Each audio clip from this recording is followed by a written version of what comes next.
Well, appreciate everybody taking time out of your busy schedule to meet today. This is a wonderful group. Always have a good time getting together with you all. And anyone isn't real familiar with the group, Bob and I started it over a year ago, and it's grown. It's over 160, doctors and lawyers and scientists and professor and PhDs, and we've got PharmDs that are part of this. A lot of entrepreneurs and business leaders, and we get together each week to network and refer business to each other. I love referring business, so if there's someone in my circle of influence that I can introduce you to, please just reach out to me and let me know that you'd like an introduction. Happy to do that. With Bob's help, I've grown my LinkedIn connections by over 4,000 now. And so we have, I have over 12,000 connections now there. And then towards the end of I guess middle of last year, I launched a little social media campaign on a different platform I'd never been on before, but I wanted to kind of get to individuals, not B2B, but to actual patients is who I was searching to get connected with. And I launched a little campaign just talking about some of the common side effects of that are a part of regular prescription medications that are being prescribed. And that has taken off now, close to 120,000 patients that are following that content now there. So if I can help you in any way and get you connected with folks, Bob's also a super connector, loves connecting. But I kind of live by the principle that I learned over 30 years ago when I was doing sales. I was actually door-to-door sales in the Bay Area of California, so I got more doors slammed in my face than opened, but it was a good experience. And it's a calcifying experience, right? You got to build up some immunity to that. But I was listening to back then some tapes by Zig Ziglar. Loved listening to his sales trainings, and the one principle that's stuck with me literally for over 30 years is that you'll get all you want out of life if you just help enough other people get what they want. And then even more recently, Tony Robbins talks about the secret to living is giving. My co-host for Tuesday afternoons, Mike Hayes, has interviewed Tony Robbins personally, so that's kind of a fun story. You'll have to hear that from him sometime. But when back when we had Rolodexes and didn't have all the social media for hundreds and thousands of connections, I used to think my superpower was that I know a guy, but well, that's now expanded to several thousand guys and gals. So just let me know if I can introduce anyone to you. But each week we like to have a presenter or presenters talk to the group so we can get more in-depth information from you and what you do. And because the more we really understand each other and know what our expertise is and what we can offer to the group, easier it is for us to make an introduction or think of a referral that would be a good fit. So super excited to hear from Michelle and Tom today as they present to us. And if anyone would like to also present to the group, please reach out to me. Our next 2 weeks are filled. Bob, you're still on for next week. Does that work for you, Bob Friedenthal? Sure. Yeah, absolutely. In fact, I'm excited about it. Yeah, excellent. And then the week after that, all the way from UK to Portugal to the US, we get to hear from Elaine. She's going to present to us in 2 weeks. So excited to hear her presentation as well. And see, I wasn't teasing. Last week she came. She said, am I the only gal in a room full of blokes? I said, well, I don't take any offense to being called a bloke, but we promised that there were some gals that were a part of our group, and there actually are quite a few. So I'm glad that you get to see that Cheryl and Michelle are here. There's plenty others that I'm sure are just meeting with clients and couldn't be with us today. Let's go ahead and start this before. Actually, I'm going to stop. I'm going to start it on the cloud instead of my computer. I'm running out of space on my computer. So, but yeah, before we get into it, I want to make sure that we're also recording the presentation from Michelle and Tom, because then they can use that as a promotional tool. I'm sure we'll hear more about that from Tom and his expertise in social media, of taking little slices of the comments and the presentation today and using those as little vignettes to get out into social media. If anyone wants to know more about Shortcast, something that Bob or I could help with, I'm sure Tom's got some great insights on how to do shortcast video for YouTube and also for still the number one platform for shortcast video is still TikTok, regardless of your concerns with your information going to China. Every one of us has a smartphone, so they already have our information. So just be aware of that they can't get any more from being a part of a TikTok channel. But appreciate everybody being here today, and with that, would love to turn the time over. I think you should have capability of sharing your screen, whoever would like to, Tom or Michelle, but we'll turn some time over to you and look forward to your presentation. Okay, terrific. Thank you. I'm going to open up my screen now.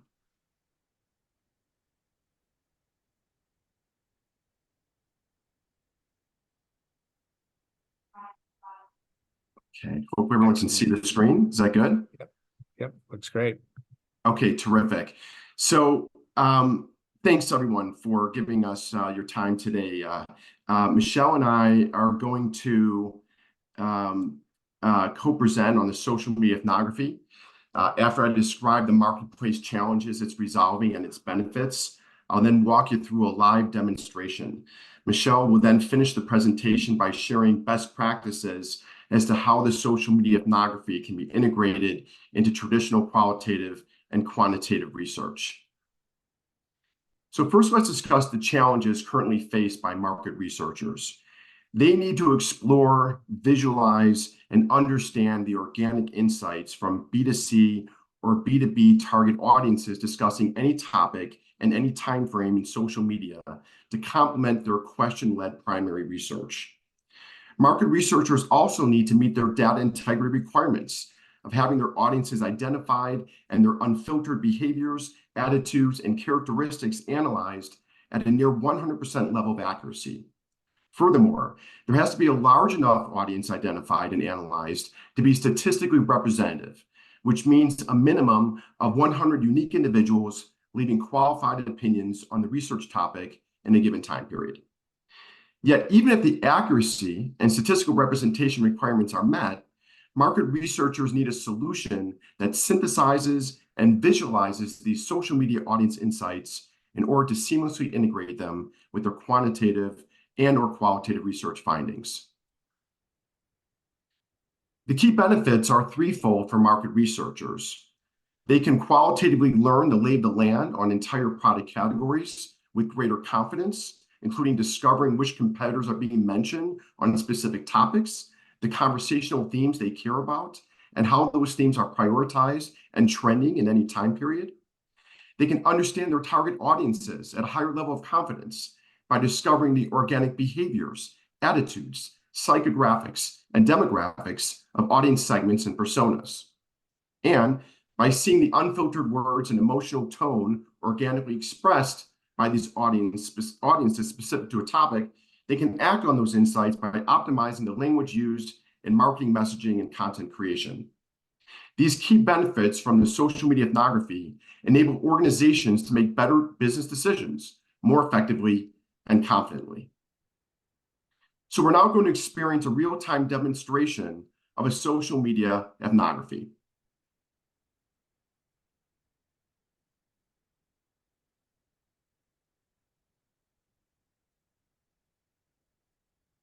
So you'll see that we're illustrating a subject that we can all relate to. music. In particular, the brand we were working with wanted to explore, visualize, and understand the organic insights of guitar enthusiasts, broken out into segments, including being passionate about guitars to the extent of playing gigs and creating their own music professionally or non-professionally, as well as being on top of guitar and music trends and technology. The brand was looking to integrate these unfiltered insights from social media with those received from their traditional quantitative research. You'll see that the methodology employed meets the best-in-class data integrity requirements of the market research industry. We first created a research-driven taxonomy to generate a best-in-class query to pull social media data from a leading social intelligence platform over a 6-month time frame from July 23rd to December 23rd, 2023. This query then pulled the most comprehensive and relevant data on guitar enthusiasts across major social channels, such as Reddit, X, or formerly Twitter, Facebook, and YouTube. You'll see that a universe of 306,451 mentions were quantified from this query during this time frame. But this universe of 306,000 plus mentions includes many audiences, including articles from journalists, press releases from brands, and comments from guitar retailers. To find a statistically representative audience of 102 guitar enthusiasts, as we define them, expressing qualified opinions, we manually identify them at near 100% level of accuracy from a randomized sample export of 50,000 mentions from this total universe of mentions. We then applied best-in-class qualitative marketing research methodologies to manually code this audience also at a near 100% level of accuracy. Finally, we brought this organic audience of guitar enthusiasts to life in a storytelling, interactive dashboard that we're now going to explore in real time. This dashboard represents absolute discovery. The brand we were working with, nor we as market researchers, had no idea which competing brands in the top left here would be mentioned the most. Also, we went into this with the hypothesis that the top brands such as Fender and Gibson and Yamaha would be mentioned, but we discovered that there were other brands mentioned in the context of these top brands. We discovered what themes they cared about to the right here and prioritized.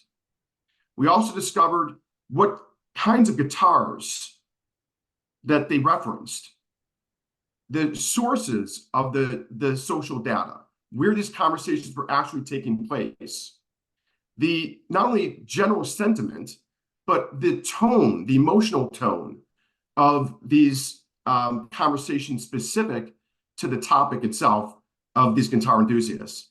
And then to the extent that we could get information, demographic information, and the reason why we couldn't get all demographic information because there is a distribution of channels such as Reddit where we may not be able to get the demographics as we can see if we were to look at just video as part of this ethnography.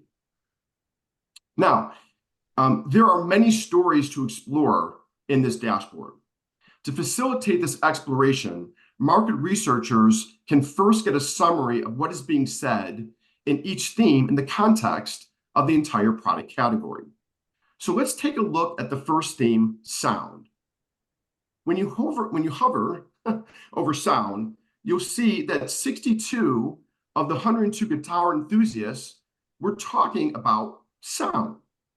Now, there are many descriptions around this, right? So to get a story on all 62 verbatims around sound, you'll see at the top that we provide an overall understanding on the themes and the sub-themes in which you can get a more holistic story to start with. So if we look at the first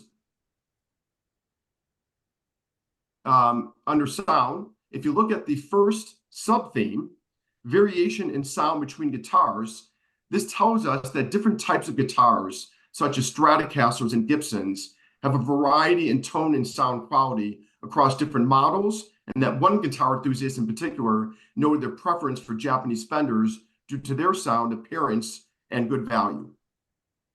Once we have the product category story on the theme and sub-themes, we can then go back to the dashboard to explore. So if we click on sound,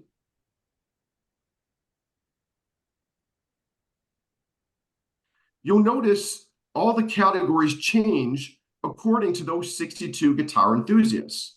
So whereas Gibson was second before at 30.39% in overall mentions, for the theme of sound, it is now the third most talked about, behind Fender, which is now at 22.55%, and the other brands that were mentioned in the context of sound. So what if we want to explore now more specifically those guitar enthusiasts mentioning the theme sound, but talking about other brands than the ones that we previously hypothesized going into this analysis?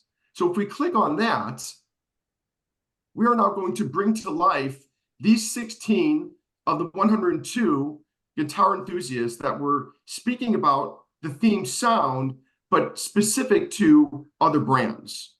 And just as we saw before, that we could see the types of guitars they're talking about, where these conversations are taking place, the tone specific to sound as it relates to these other brands, and the distribution, we can also read the verbatims from these 16 individuals, just as we can for any other theme that we dive into.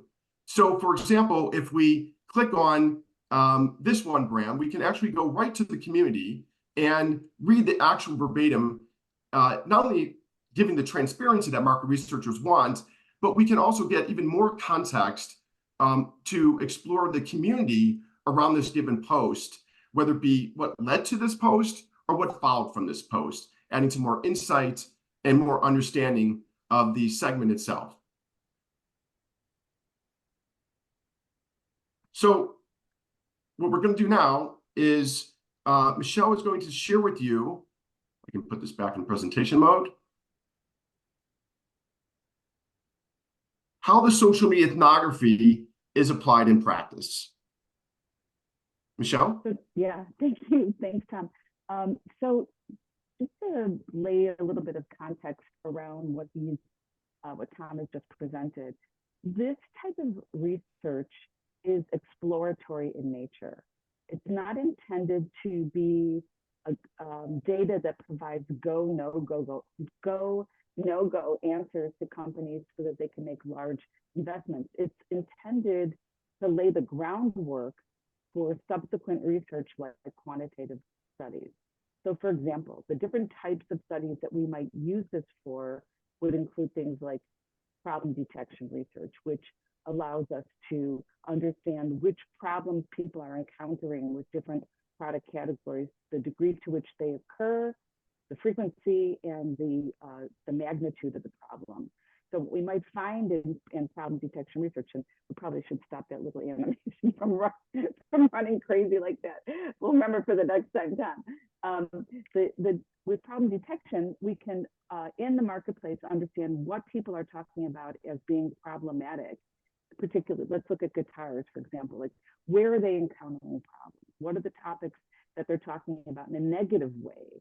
In problem detection research, we're trying to help companies identify problems, which then lay the groundwork for developing new products and services to solve those problems.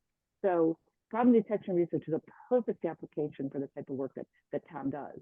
And we would work collaboratively in that way so that I could develop a good solid list of problems, understand which are the most problematic and are experienced with the most frequency. And then for market structure analysis, and I'm not going to go through all these, but these are just two examples. Market structure analysis is where a company is interested in entering a marketplace, but doesn't understand the lay of the land. So for example, who are the primary competitors? What are their strengths and weaknesses? What are people talking about out there with respect to these brands?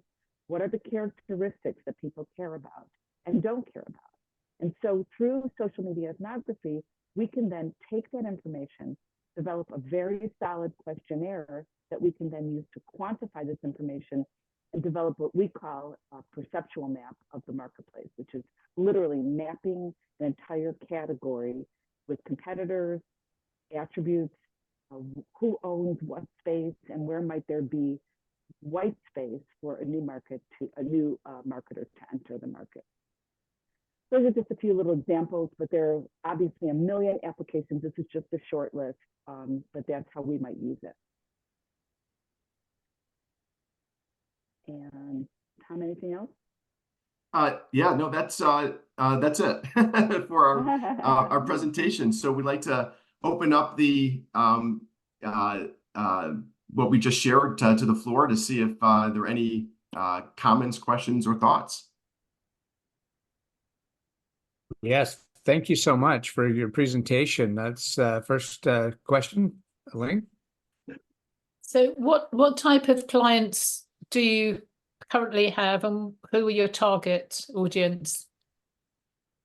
Yeah, great question. I've been working on this for almost 17 years now, and I know Michelle from the beginning of this journey.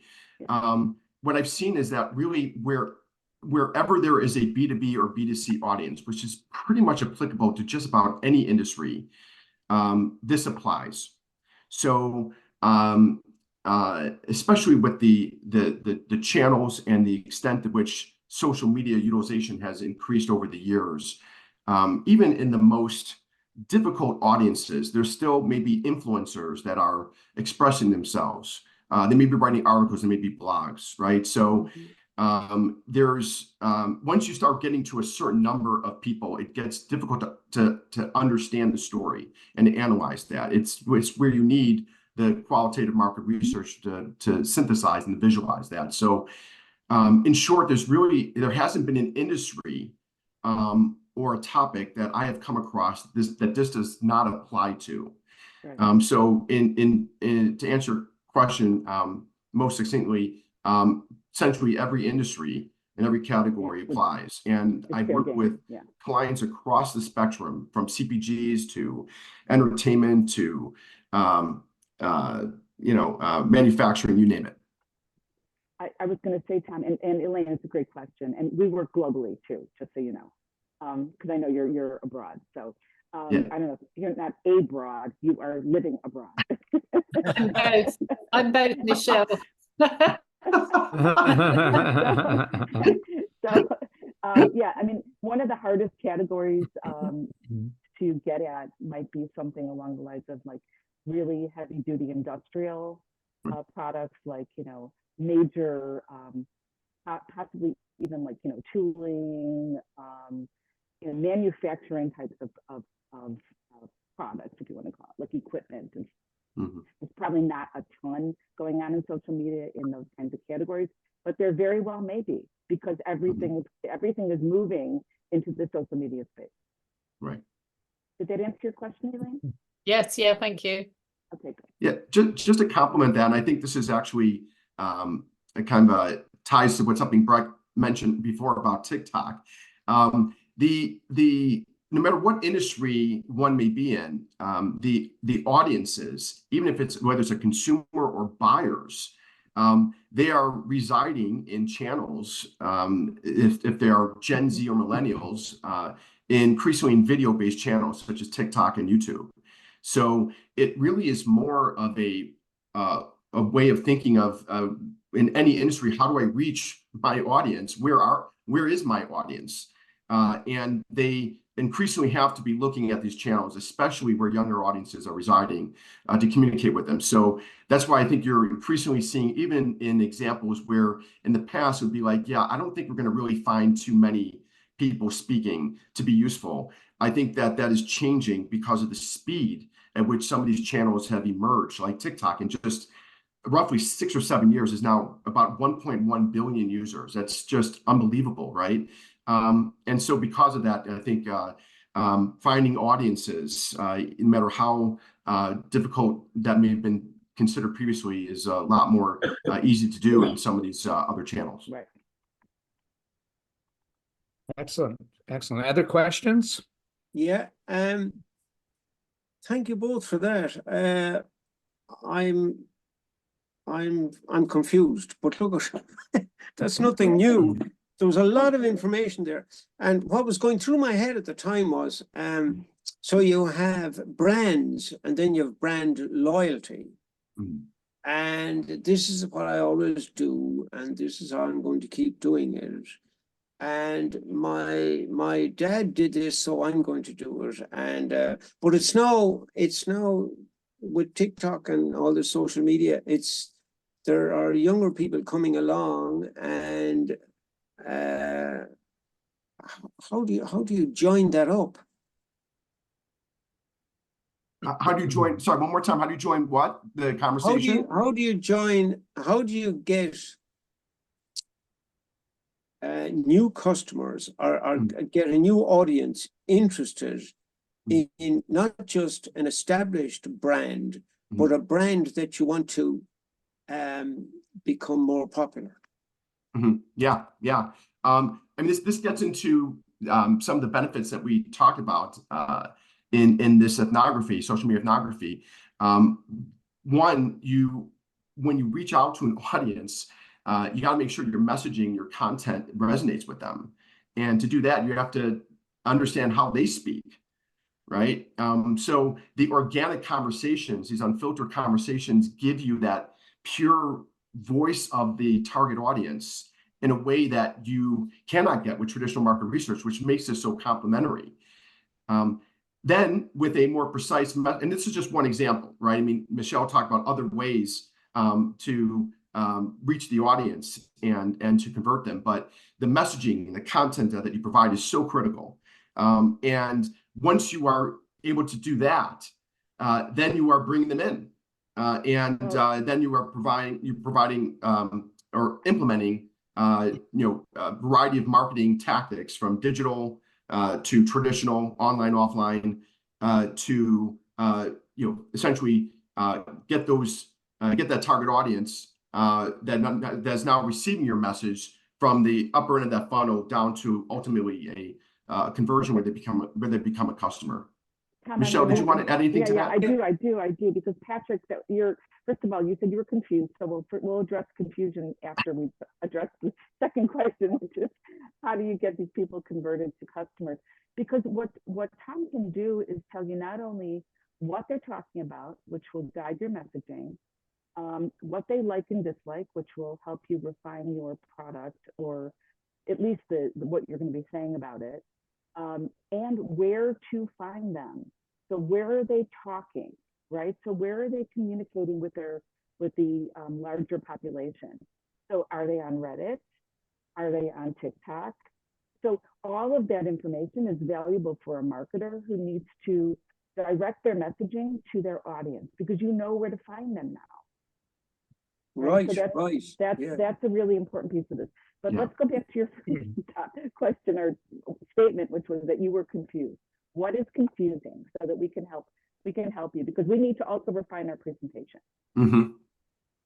Yeah, I found it, of course, I know nothing about this, right? I found it convoluted and a lot of detail, and a lot of detail. And then I was thinking, you have people who are having good experiences with products as they are. So when they share that positive experience, do you also survey that and why they're expressing these positive experiences or negative experiences, and calculate, why is this? What is the question? When people are having a positive experience or a negative experience, do you leverage that in a way that will benefit the data? Well, it's aggregated data and reported in summary form. So what we're looking for we're looking for information that's going to inform future work. So if they're having a positive experience, we want to know that as well. Mhm. If we're having a negative experience, we want to know that as well. Okay, thank you. Thank you. Yeah, everything that we can learn about the marketplace is helpful for our clients. May I share my screen real quick? Let me, Yeah, this sure. might help. This might help just get some basic information, Patrick, that really resonates, right? So just from some really basic information, the last 60 days, 100,000 116,852 people following this content. But look at this demographics here. 78% are female, only 22%. So if I was really pitching, Armand's program, this wouldn't be the right audience right here because over half of them are female. And then look at the age range. I know I shouldn't be, doing things that are, focused at an 18-year-old. My demographic it's 35 to 44 here. And then I'm hitting the right target, right? Because my services can only be provided today in the US. So good, 80% are in the US. I still care about people's opinion in the UK, Canada, Australia, the 1% in South Africa. But this is my target audience because that's where I can offer my services today. I can even go down to the city. So I should be thinking about my wellness clinics in, Dallas and Houston are the two top targets. Then Chicago should be the next target. So that's just one tool, right? Just one analysis. Tom or Michelle, do you have a tool that goes in and scoops that from all these different platforms? Yeah. So, yeah. So at North Star, we are platform agnostic. We ourselves have invested in a platform that typically when we work with brands, they're all working with the top Forrester ranked platforms. So like Quid used to be NetBase. The NetBase bought Quid. Now they're branded as Quid. Brandwatch is another popular one. Meltwater, Talkwalker, Sprinkler. These are some of the top brands that people are more familiar with. But there are many other platforms out there that pull, social media. And what they're doing this is where you kind of get into this, artificial intelligence and machine learning.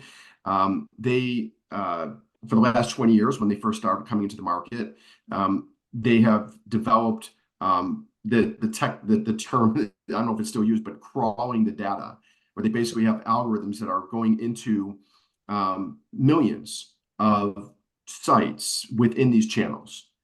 And they have relationships with them. There is permission. So this is all public domain. And they're pulling the data on regular basis. So it may vary, but typically it's daily, if not more frequently than that. And then they bring that data into, think about like this huge data lake. And then depending upon how you want to access that data is really based on the query that you create, right? And so we for example, create a comprehensive query to find guitar enthusiasts. But if we wanted another query on healthcare specific to workers' compensation, for example, that'd be a separate query. We'd be diving into that same data lake of all that information being pulled, but the query would pull those expressions from that query that are tied to that query. Now, as I mentioned before, there are many audiences within that. That's kind of like you're going to get a marketplace, which is still meaningful, right? But then if you want to dive down more deeply, is what we're talking about, then this is where the social media ethnography comes in. But the combination of the marketplace and then the audience specific, along with traditional quant and qual, the whole point is to get a better holistic story to make better decisions. And some of the things that you just brought out are really meaningful from a marketing standpoint, to Patrick's point. Even knowing like who's driving the conversation here, right? That's kind of fascinating. So Breck mentioned there are about 100,000 plus mentions, but there are probably maybe like 20 to 30 that are actually driving that. Who are they? Right? And same thing with the social media ethnography. We actually know like who's really driving these conversations on particular themes. Being able to take that and then extrapolate that and to learn from that from a marketing standpoint is all about ultimately getting results for companies and brands, to engage those folks, to learn from those folks, and to ultimately make them become customers. Yeah, excellent, excellent. Other questions for Tom or Michelle? Mike. Yeah, I have one. How does this relate to SEO in terms of, well, I think you know what I mean. Yeah, I do. It's a great question, Mike, and I'll just expand on that just a bit, just so people know what the context of your question is. So SEO is, it technically means search engine optimization, but more kind of conversationally, it really is measuring how people are searching for terms and expressions, like in Google or in Amazon or in Bing, right? So it's a different kind of activity here. It's actually more of an active analysis, right? What are people searching for, and how do you measure that? Right. The difference here is that we are not capturing what people are searching for. We're capturing what they're simply just talking about. It is active in the sense that they're going into forums, they're going into YouTube, and they are conversing. Right. They're commenting on people's videos. They are setting up Reddits and saying, "What do you think about this?" Or they're commenting on that. That's the difference. This is more of the organic conversation that we're capturing versus the search activity in terms of what people are searching for. Does that make sense? Sure it does. But they're complementary, right? So again, this is all part of the whole story. If you're a brand, you want to know, hey, what are some of the more common expressions that are organically being said or themes? And now I want to know, what are the common expressions and themes that are searched for? So Tom, just to kind of blend the two conversations, right? Yeah. So once you do your discovery, right, and you come up with a major theme, could a company then take that information and revert and kind of like close the circle and use those themes to help refine their SEO for their Absolutely. Oh yeah. Right. Yeah. So come back and it totally does, because what we're able to do is we're able to prioritize the themes and the messaging around those themes and at the highest level of confidence, so they can take that and then test that in messaging or in search. Keep something in mind too, a couple of things. One of the things that we're able to do here is we're getting insights on an entire product category. It's really hard to get the way that people organically talk about things in comparative levels and discover that. And we only showed you one time frame. So it gets really interesting when you start looking at multiple time frames and how the audience taking the same topic, how distinct statistically represented audiences are talking. Are those themes over periods of time? Are they holding steady? Are they the same priorities? And that also gives you an even higher level of confidence to take it back full circle and start testing in terms of how you refine your search, how you refine your messaging, et cetera. And just from a market research perspective, and I'll just try and wrap it up here, I'm sure other people have questions, but no, seriously, if you have a marketing campaign and you can, you have like a calendar, right, of what you're doing over time. If you have a blitz, let's say it's a media blitz in the marketplace, and you want to see whether or not that impacts what's going on in social media and whether or not it's changing what people are talking about, you can align that. So if you say, okay, I had a blitz on February 15th, what were people talking about what I'm advertising about, what I'm promoting? And you can see whether or not what you're doing is having an impact on what's going on in the marketplace. That is one of the coolest things, is that it's real time, right? Yeah. So if I want to see, oh, what am I doing? Is it impacting the messaging or what people are talking about? So I think it's directly related. Yeah. And as Breck pointed out, then you can actually look at who is being resonated by that. Summing up the people who are talking about it and even getting insights into what they look like and what their followers are, and then takes that even to a more precise level of targeting and messaging and marketing that is, again, complementary to these other traditional methods that are in the marketplace. Yep. Excellent presentation. Thank you so much. We have time for another question, Breck? Sure, go ahead. Okay. I thought that was really cool stuff. I mean, it's definitely, it's complicated, and it seems like it's a really great approach, and you should be doing very well with that approach. You're welcome. You talked about you want to get feedback on your presentation. I thought I would give you just a little bit about that, if that's Yeah, okay. we definitely want it. We want it. Yeah. Well, so you have a very complicated subject matter. The subject matter, I think, is very complicated, right? Mm-hmm. And so when I deal in holistic health and chronic pain elimination, everything, I'm also dealing with some complicated information, right? So I'm going to make a suggestion. And by the way, I was really horrendously distracted during your presentation. I was doing like 50 things, and I just wanted to hear it. So I got to hear it. So if what I'm saying is not relevant, then just ignore it. But you might want to consider giving the vision of what you can, in summary terms, right up front. Like, what we're going to show you is point number one, and just make it the most incredible point, because you got incredible points, but I think you rolled into the data so fast that point number one, and then we're going to show you point number two, and then people are going to salivate, and then we're going to do point number three, and then 4 or 5, so this is what I'm going to show you. Now, you ready to get into this? And then you say, okay, because then they can relate everything you're saying back to those initial points. So that's just something to think about. Yeah, awesome. And I also have feedback in my notes that we can refine as I was watching the presentation. So, yeah, thank you. Good. Very Nice. good.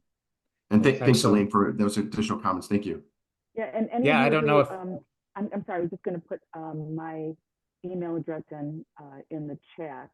Oh, yep. And let everybody know that if you have any other feedback and feel like sharing it with us, I put mine in, and you can put Tom's in. Sure, I can put mine in too. Thank you. Thank you. We're Yeah, always- wonderful always- presentation. I don't know if everyone.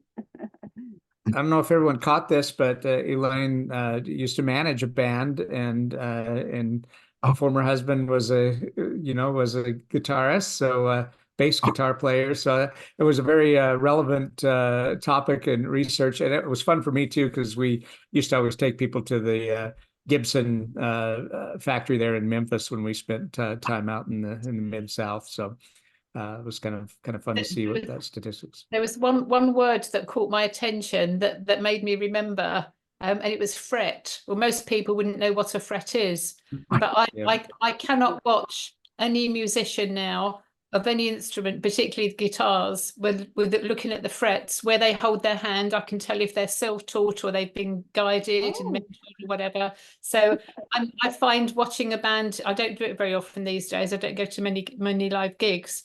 But I find it fascinating. So Brian is a 6-string fretless bass player, and he got his basses made. He would choose the wood, and then the guy would make the bass guitar to his specification. Wow. Amazing, absolutely amazing. That's amazing. Wow. That's cool. Yeah. Now do you see these young kids that don't even, they're playing everywhere on it and tapping it and just making an entire orchestra out of one instrument. It's crazy. My son is a fretless bass player too. Awesome. How many strings? 6. Oh, awesome. But very few people at that level. Yeah, really good. Yeah.